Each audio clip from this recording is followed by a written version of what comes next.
Bonjour, fidèles adeptes du voyage sacré. Aujourd'hui, nous nous embarquerons dans un voyage spirituel à travers les 31 chapitres des Proverbes. Dans la vidéo d'aujourd'hui, nous découvrirons comment ces écrits anciens peuvent être étonnamment pertinents pour votre vie. Saviez-vous que les conseils des Proverbes, écrits il y a des millénaires, ont encore le pouvoir de transformer nos vies modernes? Préparez-vous à découvrir comment ces enseignements millénaires peuvent éclairer votre chemin quotidien. Et si vous pensez que ce voyage peut enrichir votre foi, mettez un j'aime à cette vidéo et abonnez-vous à la chaîne pour ne manquer aucun de nos futurs épisodes. Avant de poursuivre, je souhaite vous lancer un défi rapide avec un sondage. Lequel de ces thèmes pensez-vous est le plus souligné dans le livre des Proverbes? A. L'importance de la sagesse. B. Le pouvoir des mots. C. L'éthique du travail. D. La crainte de Dieu. Laissez votre réponse dans les commentaires ci-dessous. À la fin de la vidéo, nous révélerons quel thème est le plus récurrent dans les Proverbes et comment il s'applique à votre vie. Ce sondage ne teste pas seulement vos connaissances, mais vous prépare également aux révélations surprenantes à venir. Lorsque nous plongeons dans les pages sacrées des Proverbes, nous ne lisons pas seulement un livre, mais découvrons un trésor spirituel profond. Ce livre est une collection de sagesse, rassemblant des enseignements principalement attribués au roi Salomon, connu pour sa sagesse incomparable. Mais, qu'est-ce qui rend les Proverbes si uniques et essentiels pour nous aujourd'hui? Premièrement, les Proverbes sont un pont entre le divin et le quotidien. Chaque chapitre, chaque verset, est un miroir qui reflète la sagesse éternelle dans notre vie de tous les jours.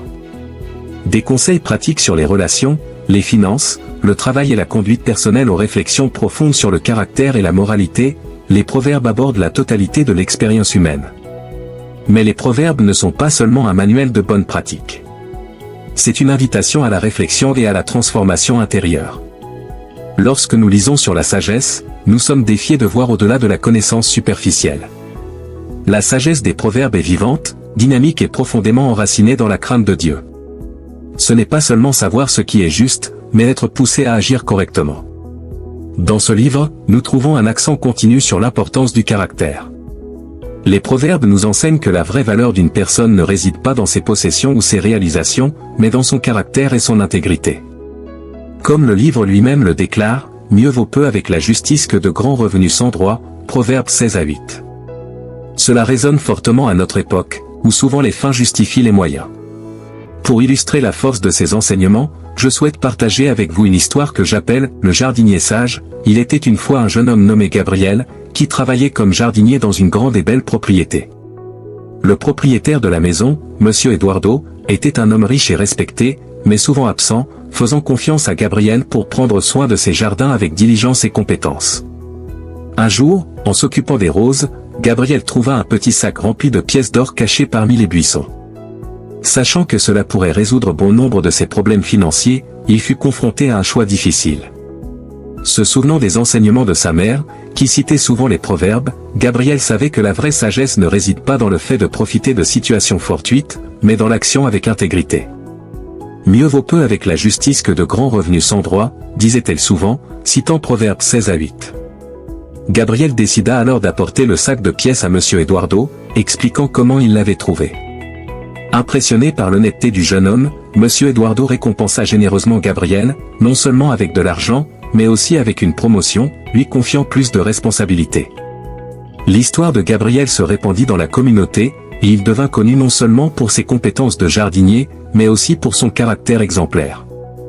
Il se souvint des paroles de Proverbes 22-29, « Vois-tu un homme diligent dans son travail?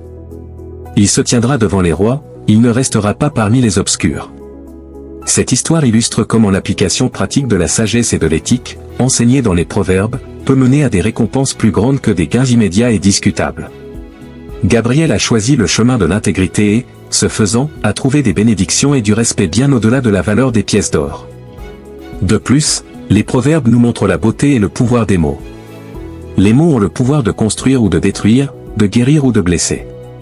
Ce livre nous enseigne à utiliser nos mots avec sagesse, en nous rappelant que, une réponse douce détourne la fureur, mais une parole dure suscite la colère, Proverbe 15-1.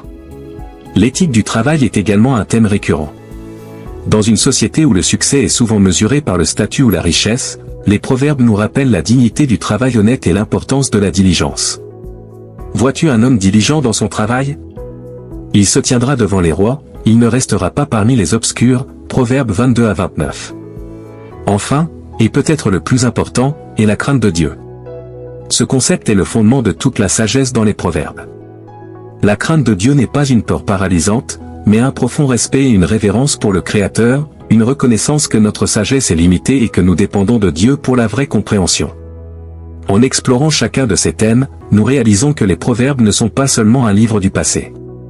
Ils sont incroyablement pertinents pour nos vies aujourd'hui, offrant une boussole morale et spirituelle pour nous guider.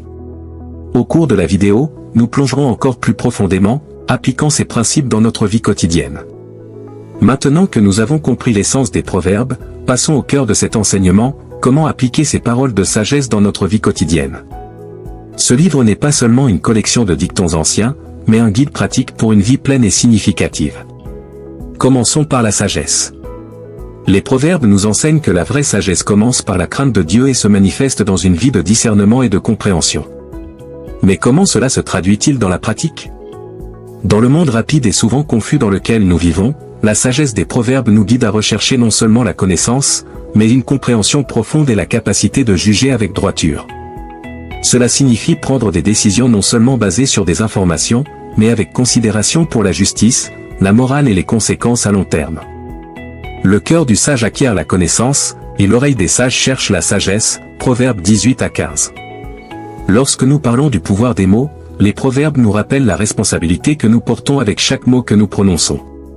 Notre société est immergée dans la communication, que ce soit en personne, sur les réseaux sociaux ou sur d'autres plateformes. Les proverbes nous encouragent à utiliser des mots qui édifient, qui apportent la paix et qui reflètent la vérité. La mort et la vie sont au pouvoir de la langue, ceux qui l'utilisent bien en mangent les fruits, Proverbes 18 à 21. Cela s'applique depuis les conversations quotidiennes jusqu'aux grandes décisions de communication dans nos vies professionnelles et personnelles. L'éthique du travail, un autre thème crucial dans les proverbes, résonne fortement à une époque où les gens cherchent un but et un sens dans leur carrière. Le livre enseigne que le travail n'est pas seulement un moyen de gagner sa vie, mais une opportunité de servir, de grandir et de refléter le caractère de Dieu. Vois-tu un homme diligent dans son travail? Il se tiendra devant les rois, il ne restera pas parmi les obscurs, Proverbes 22 à 29.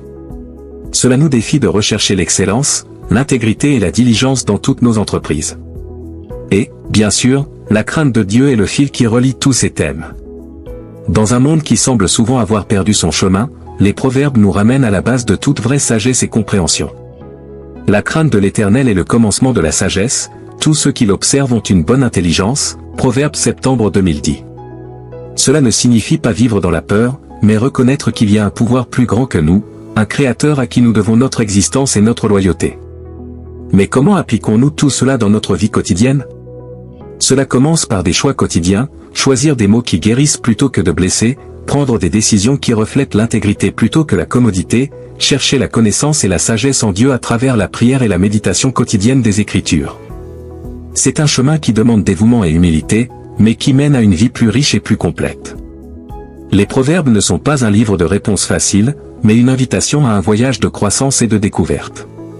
Chaque chapitre, chaque verset, est une opportunité d'en apprendre davantage sur nous-mêmes, sur Dieu et sur la manière de vivre de façon à honorer les deux. Au fur et à mesure que nous poursuivons ce voyage, nous approfondirons comment ces principes peuvent être vécus dans nos relations, notre vie professionnelle, notre communication et notre marche spirituelle. Rappelez-vous, la sagesse des proverbes n'est pas seulement à lire, mais à vivre. Elle nous défie d'être meilleurs, de grandir en caractère, de vivre avec un but et de refléter la lumière de Dieu dans un monde qui en a désespérément besoin. Après notre exploration approfondie des enseignements des proverbes, nous arrivons à la fin de cette vidéo, mais certainement pas à la fin de notre voyage d'apprentissage et de croissance spirituelle. Il est essentiel de réfléchir à la manière dont nous pouvons intégrer ces leçons précieuses dans nos vies, en regardant vers l'avenir avec une nouvelle perspective enracinée dans la sagesse et le discernement. Et maintenant, pour révéler la réponse au sondage que nous avons lancé au début de cette vidéo. Quel thème, selon vous, est le plus souligné dans les proverbes? La réponse est l'importance de la sagesse. Ce thème est l'épine dorsale des proverbes, fournissant une base solide pour tous les autres enseignements. La sagesse est plus que la connaissance, c'est l'application pratique de cette connaissance d'une manière qui honore Dieu et enrichit notre vie et celle de ceux qui nous entourent.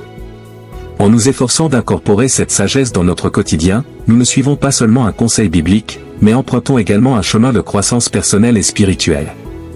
Alors, à mesure que nous continuons à appliquer ces principes dans nos vies, que ce soit dans les mots que nous choisissons, les actions que nous entreprenons, ou la manière dont nous conduisons nos affaires et nos relations, faisons-le avec la sagesse qui vient de la crainte de Dieu. Et souvenez-vous, ce voyage à la recherche de la sagesse ne se termine pas ici. Il s'étend à chaque jour de nos vies, nous invitant à grandir, à apprendre et à nous améliorer continuellement. Si vous vous sentez inspiré pour approfondir davantage votre compréhension et votre pratique des enseignements bibliques, je vous encourage à vous joindre à nous en vous abonnant à la chaîne pour continuer votre voyage de découverte et de croissance spirituelle avec nous. Si vous avez une question ou un sujet biblique spécifique que vous aimeriez que nous explorions dans de futures vidéos, veuillez le laisser dans les commentaires.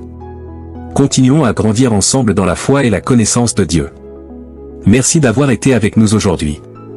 Cliquez maintenant sur l'une des 2 vidéos sur votre écran pour continuer à explorer les mystères de la Bible. Cordialement et restez avec Dieu.